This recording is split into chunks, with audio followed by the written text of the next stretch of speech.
It is 8 p.m. on our studio clock and its news are on Spectrum Television. In our top stories for tonight, September 28, 2022, Cameroon needs seasoned public funds for their missions. Works in that regard have been opened today in Yaoundé by the President of the Union of Cameroonian Workers to discourse on questions related to civil servants and the role they play in the management of the country. Our reporter Olivier Bouzike took part in the session and will be telling us more. Plus, over 3.2 billion francs CFA is the amount that will be injected into the stock market for Central Africa in order to empower the private sector. A ceremony to this regard has taken place today in the heart of the economic capital in Accra. Also, following the demise of Amadou Ali, ex-Deputy Prime Minister of Cameroon, Oni Ladonnette will paint a portrait of the statesman who served Cameroon for over 38 years. These stories in full and much more will be yours in a moment. Thanks for joining in. You're watching the 8 p.m. primetime bilingual newscast on Spectrum Television. We'll roll the red carpet right away in the French language with Makeda Lidi Newton. Good evening, Makeda Lidi. Good evening, Christelle Assex-Souele. Mesdames, Messieurs, bonsoir. Économie pour ouvrir ce journal bilingue. Un atelier sur l'accord de partenariat économique a eu lieu ce mercredi, ici même dans la ville de Douala. Les travaux sont organisés par l'Union européenne. Objectif avoué, présenter les avantages de l'APE, entrée, souvenez-vous, en vigueur au Cameroun en 2014. Plus de précisions avec vous, Inès Pangan et Julie Pont.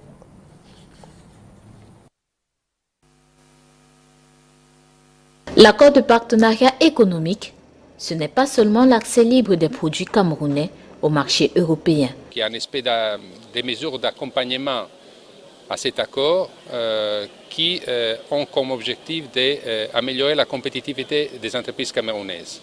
Parce qu'on sait très bien qu'éliminer les droits de douane, ce n'est pas suffisant. Il y a d'autres problèmes. Il y a des normes et standards difficiles à respecter en Europe. On est bien au courant d'une réglementation européenne assez stricte pour la protection des consommateurs et de l'environnement.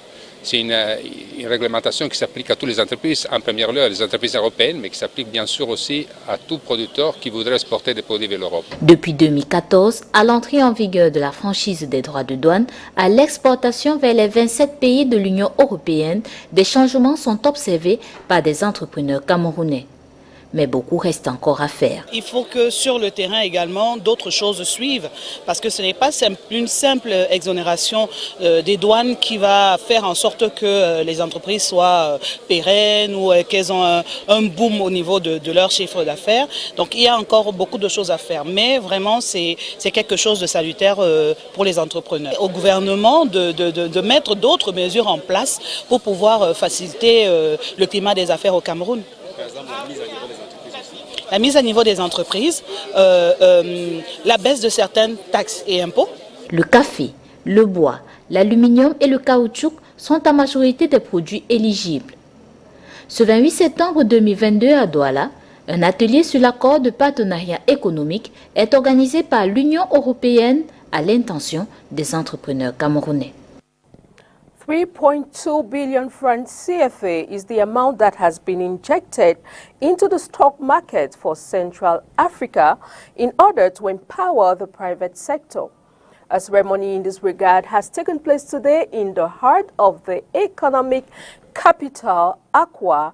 Josephine Binzi and Nono Fetu were part of the session and filed in the following report. Strategic marketing to help stabilize the financial market as well as co-financing are some of the avenues needed to support the state of Cameroon. This has been the intention of the stock market for Central Africa's call on partnership to empower Cameroon's private sector. The stock market, like the one here, we have since 2019, we have supported the BVMAC in modernizing its financial infrastructure, but also doing some very key reforms to unify the two markets.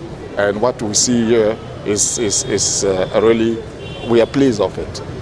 The reform we have supported with some grant, we have injected about 3.2 billion CFA as grant to support this process since 2019. So, obtaining a long financial plan between 2022 to 2029 enable transparency and good governance, as well as creating a conducive atmosphere for business exchange as some of the benefits of the BV mark. Financing, and we are part of it. You know, we ourselves, we have a very strong strategy to develop the financial market, the financial institutions of our countries, to be able to come along with us to finance the economy of our country. So it's a key partner in the financing of the economy of our countries, in the development of our countries. So, you know, your question, I don't think that you believe that it's how you call it, they're not, I mean, we are... Cameroon since 2010 has been engaged in a wide range of investment programs to increase employment. This is in line with the orientation of the National Strategy for Development aimed at making Cameroon an emerging country in 2035. The BV mark is born of 6 countries of the CEMAC zone, as the stock market decision is taken by the heads of member states in the economic community of the CEMAC zone. Today's occasion has been graced by the governor of the Littoral region, representatives from the Ministry of Finance and business magnates of the country's... Le Cameroun a besoin d'agents publics aguerris des missions qui sont les leurs. C'est en tout cas le sens à donner aux travaux de ce jour à Yaoundé, présidé par le patron de l'Union générale des travailleurs du Cameroun.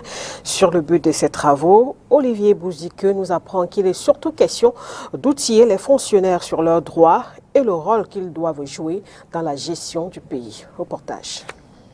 De sources officielles, l'État du Cameroun emploie environ 340 957 agents publics pour une masse salariale estimée à 1000 milliards de francs CFA. Seulement, plus de la moitié de ces agents publics travaillent dans des conditions controversées de la vie d'experts. Parce qu'il y a des fonctionnaires qui ne connaissent même pas l'existence du statut général de la fonction publique, la charte africaine sur la fonction publique. Beaucoup de travailleurs du secteur public et parapublic ne connaissent même pas cette disposition. Certains ne savent même pas qu'ils ont droit à la santé, droit à la sécurité sociale, et ainsi de suite. Le problème que nous avons aussi constaté, vous avez la grille des fonctionnaires, vous avez la grille des contractuels et vous avez la grille des décisionnaires. Pire encore, la grille des décisionnaires ne respecte même pas le SMIC de 36 270. Donc, nous aussi, nous voulons comprendre pourquoi on est arrivé avec 3 grilles de salaire dans une même fonction publique. Ces travaux initiés par l'Union générale des travailleurs du Cameroun à l'attention des représentants des directions des affaires générales des ministères et des établissements publics visent à outiller les agents publics sur les droits et devoirs réels d'un fonctionnaire. C'est d'abord qu'ils soient fiers, qui sont les travailleurs comme tous les autres travailleurs.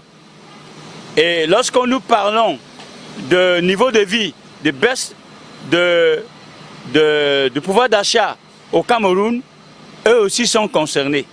Alors, pour que les conditions changent, il faudrait que ces travailleurs qui sont de la fonction publique soient aussi capables de pouvoir négocier avec l'employeur, qui est l'État, pour pouvoir essayer d'améliorer les conditions de vie et les conditions de travail. Ils seront ainsi formés entre autres sur la nouvelle vision de la fonction publique, les normes internationales en la matière, le travail décent et les missions des représentants des travailleurs au sein de la fonction publique.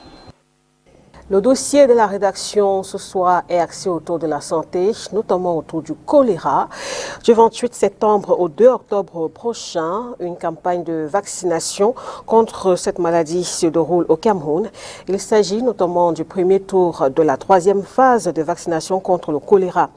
Uniquement les enfants de moins d'1 an ne sont pas concernés par cette campagne. Inès Pangan et Nono Foutué.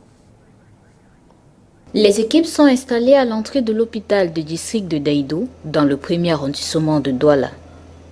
Les visiteurs, les malades, accueillis, reçoivent une dose du vaccin contre le choléra et une marque sur le doigt pour attester que la personne est effectivement vaccinée.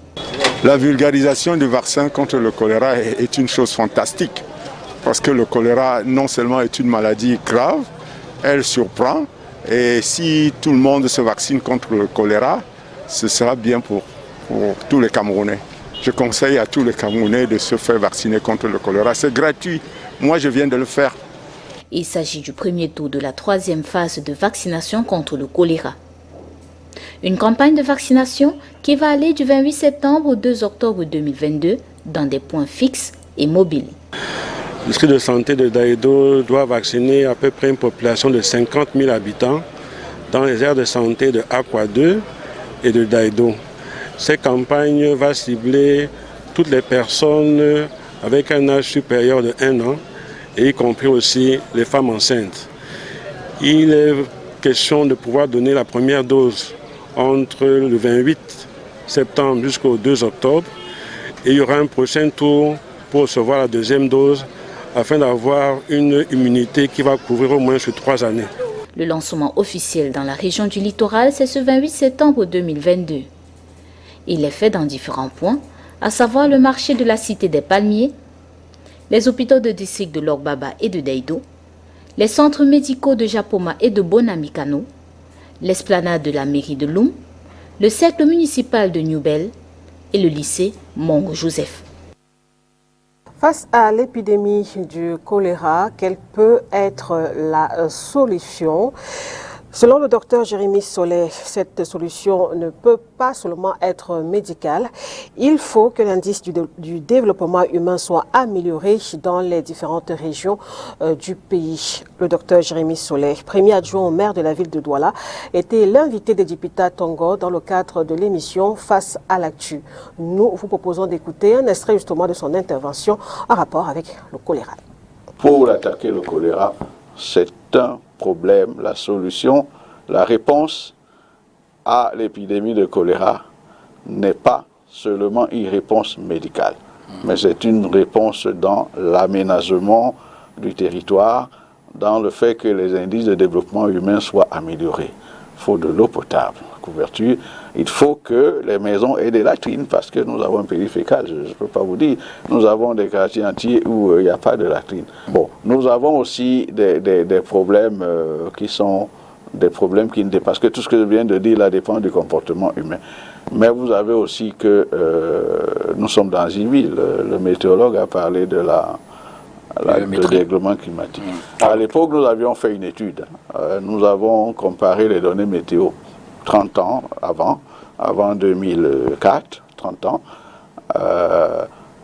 Et nous avons regardé la date des épidémies, les survenues des épidémies, et nous les avons corrélés avec la pluviométrie, et nous les avons corrélés aussi avec la température. Et d'ailleurs, nous nous sommes rendus compte qu'à l'époque, la température de Douala avait augmenté d'à peu près 1 degré, ce qui est énorme. Bon, avec l'effet de serre, ça va encore augmenter. Et nous avons remarqué que chaque fois que la pluviométrie a baissé en dessous de 3000 millimètres d'eau, en janvier au mars prochain, nous avons une épidémie de choléra.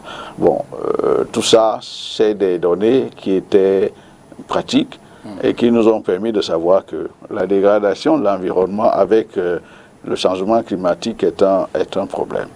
L'autre problème, c'est que nous sommes dans un sol sablo-argileux où la nappe phréatique est à fleur de sol. Et nous avons donc pu objectiver dans des eaux superficielles du vibrio cholérique sauvage et qui est capable de se transformer en vibrio cholérique qui infecte les gens. Et donc, lorsque nous sommes dans la promiscuité au quartier, la zone d'habitation est très réduite. Nous avons fait la latrine ici, nous faisons le puits là. Et il y a peut-être 50 cm de différence. Et ces deux choses-là, parfois, sont même soumises à la marée. Et donc, on peut contaminer des puits et se faire malade. Maintenant, un autre comportement, c'est ce que...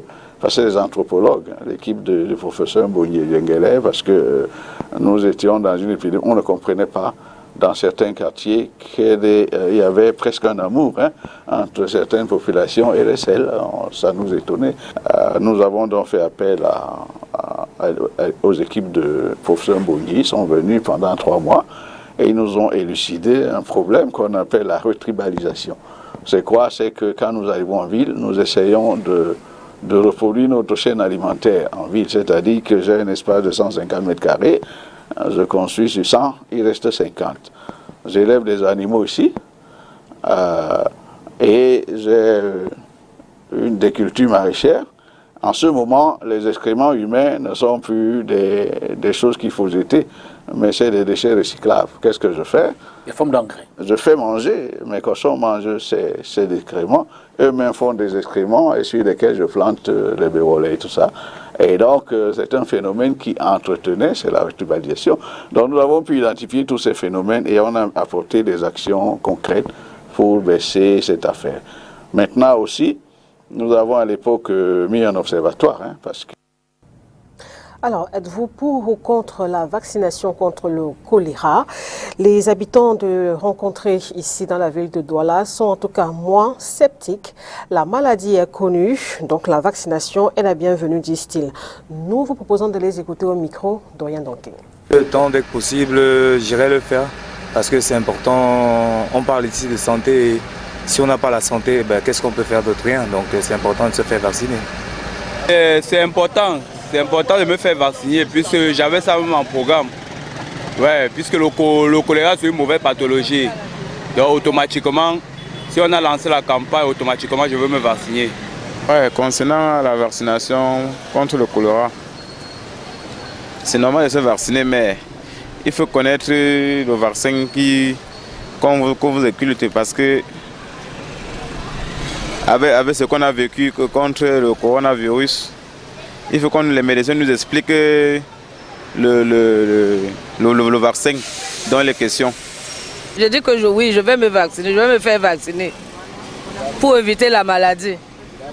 Là, nous allons nous faire vacciner. Il n'y a pas de résistance par rapport à ça parce que nous connaissons la maladie et nous connaissons sa dangerosité. La maladie d'abord, Covid. Le Covid, non. Le Covid, non. Over 80 women involved in gender-based violence in the southwest region of Cameroon have received some useful working equipment from a humanitarian organization in partnership with the United Nations Women. Catherine Cornet took part in the distribution exercise and filed in the following report. In order to empower victims of gender-based violence, in Edinao, a locality Limbe Southwest region, a humanitarian organization in partnership with the UN Women have offered working tools to some 80 women recently. For the past 4 months since June, we have been carrying out these activities in Edinao. The main aim of these activities is to empower women, gender-based violence women. So we have community mobilizers who help us to identify these women in the community. They will do assessment, we'll actually find out which challenges they are going through and which area they will need our assistance. Because we work also with organizations like AMEF, which they do psychosocial support. When they refer us cases, we assess them, then we'll ask them to what they would like to do in future to better off their life financially. So we mostly do livelihood support. So they will decide and tell us which activity they want to do. Like today, we train some of the beneficiaries on tailoring and sewing. Some we did them direct startup, which was to just start provision store, piggery, fish processing. So in general, that's what we've been carrying out in it now. Selected beneficiaries have been trained in different domains of tailoring, hairdressing, and small businesses. I'll use them to, like, for example, they have given me machines and I have my materials. I just have to go and set a place that I will start working. So if I will sew my dress and then people will pass by to come and buy. So I believe that the money that I will collect from what I have done will help me and the rest of the people beside me. I was once a tailor. I started last year, so there was no money for me to continue. So when this opportunity came, I was very happy, and that is why I am here. I'm very happy because I'm here. I've received the training. I am blessed with machine materials and everything that I needed. So I'm very happy. The items given to these women include sewing equipment, hair dryer, fabrics, among others. The organization intends to support 149 women in Edinao and Gutsi. Access to information has been made easy and simple with digitization. As we commemorate the International Day for the Universal Access to Information, Oni Ladonet spoke to a pressman to find out how the digital era has simplified his access to information, she reports. Access to information has been simplified for men and women of the media through digitization. Pre-Wikipedia child, I went to school without Wikipedia, without Google. So collecting information was a challenge, even at the level of student journalist that I was in the University of Wales. Coming into the field and working with CRTV, it became more complex when things were not digitized. Numerization and digitization processes have facilitated collection, diversification of sources, and have also facilitated processing and delivery. The long and tedious process of collecting information has now been broken down to a click or two on a mobile device. There's a beautiful opportunity with digitization. I can now send, at the level of where I am, information to you at the level of STV with no stress. The different formats and forms of collecting information have been diversified. During the linear format or during the manual format that existed before, you'd have to collect, you'd have to come, you have to process, and then you'd have to broadcast. But from anywhere in the world you are, with a little camera, Android or iOS, you can send feed. Even at the level of information gathering, the sources are multifaceted. You can sit in your little room and contact whoever, however, through social media and directly on their websites. This reform sure comes with its disadvantages. But there's a problem with credibility. A lot of people, because of breaking news, have had to pay for it because of the fact that they want to be the ones to have to be privy to that information or to that breaking news. They tell a lot of unempirical stories, they tell a lot of one-sided stories, they tell a lot of unverified stories, and we get a lot of scam across the internet and fake news. September 28 is commemorated as the International Day for Universal Access to Information. The 2022 theme is centered on artificial intelligence, e-governance, and access to information. Nécrologie dans ce journal, Amadou Ali n'est plus. L'ancien vice-premier ministre chargé des relations avec les assemblées s'est éteint mardi des suites de maladie. Sa dépouille a été conduite à la mosquée du centre islamique de Tingue à Yaoundé, où une prière a été dite en hommage aux disparus. Cette prière s'est déroulée en présence de plusieurs membres du gouvernement. Olivier Bouziqueux et Thierry On. The earth finally bids farewell to Cameroon's political figure Amadou Ali. Born in 1943 in Kolofata, far north region of Cameroon. Ce matin du 28 septembre au centre islamique de Tinga, le corps sans vie d'Amadou Ali alourdit l'ambiance à 7 h du matin. L'ancien vice-premier ministre vient de rendre l'âme. Autour de la dépouille, famille, connaissances, fidèles musulmans parmi lesquels de hauts commis de l'État avec qui il a cheminé pendant sa longue et riche carrière dans l'administration et qui garde le souvenir d'un travailleur. Un travailleur infatigable qui a passé toute sa vie au service de notre pays, le Cameroun. Amadou Ali, qui nous quitte, est un grand patriote qui a montré avec fidélité et loyalisme son attachement à notre pays, le Cameroun, qui l'a servi avec grandeur. Amadou Ali aurait aussi marqué certains par ses actions durant les grands événements politiques du pays. Moi, je l'ai connu, je l'ai pratiqué d'abord en tant que militant, en tant qu'opposant. Et en période dite de braise, en dépit des affres, des difficultés auxquelles le régime était confronté, qui vacillait d'un moment à l'autre, il est resté fidèle. Il a aussi été, pour d'autres, un mentor, un guide pour bâtir leur carrière. Un parent, quelqu'un qui a été une boussole, un exemple pour nous tous. C'est la raison pour laquelle sa disparition nous attriste. Fervent musulman jusqu'à son décès, les fidèles ont intercédé auprès d'Allah pour qu'il accueille son serviteur. Tout en s'acquittant de ses obligations étatiques, ça a été un grand croyant. Il a participé effectivement à la construction de l'islam du Cameroun. Et nous ne pouvons que prier pour que son âme repose en paix. Là où il se trouve en ce moment, qu'il continue à avoir des pensées généreuse pour notre nation. Après la grande prière, la dépouille a été transférée à l'aéroport d'Insimalène pour prendre un vol spécial à destination de l'extrême nord où le ministre sera inhumé avant le coucher du soleil. Amadou Ali, who was the statesman? Oni Ladonet paints a picture of his portrait in the following report.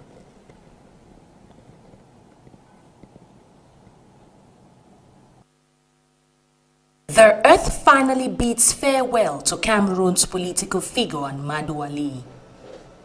Born in 1943 in Kolofata, Far North region of Cameroon, Amadou Ali was a graduate of the National School of Administration and Magistracy in Yaoundé.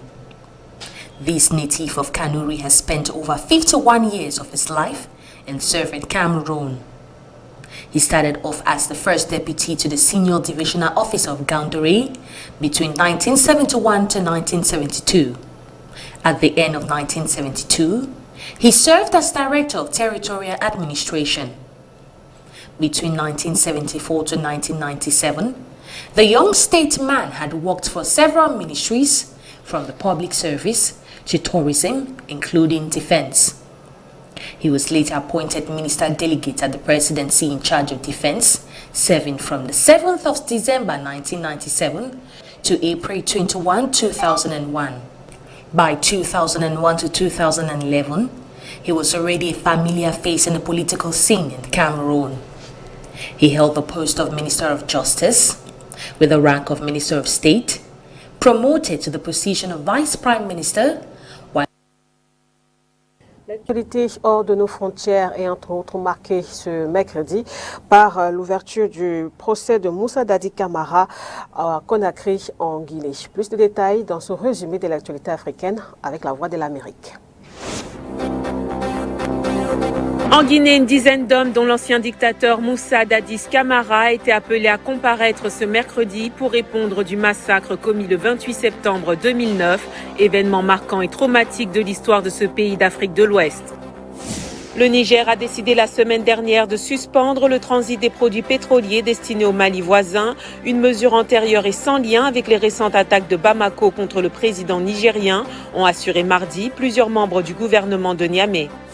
En République démocratique du Congo, 34 personnes, dont 16 enfants, sont mortes lundi dans l'accident d'un camion de marchandises qui transportait aussi des passagers sur une route d'une région enclavée du sud-est du pays, selon les autorités locales. En Tunisie, plus de 200 policiers ont manifesté mercredi à Sfax pour revendiquer leurs droits syndicaux et réclamer la libération de 8 de leurs collègues arrêtés il y a 5 jours lors d'un autre mouvement de protestation pour des revendications professionnelles et sociales. C'est la fin de ce journal bilingue. Mesdames, Messieurs, merci de votre attention. Passez une excellente soirée sur Spectrum Télévision. Au revoir. Au revoir, Christelle Asek. Good night, Makadali Dinutum. Good night, televiewers. It was a pleasure being in your company. Bye-bye.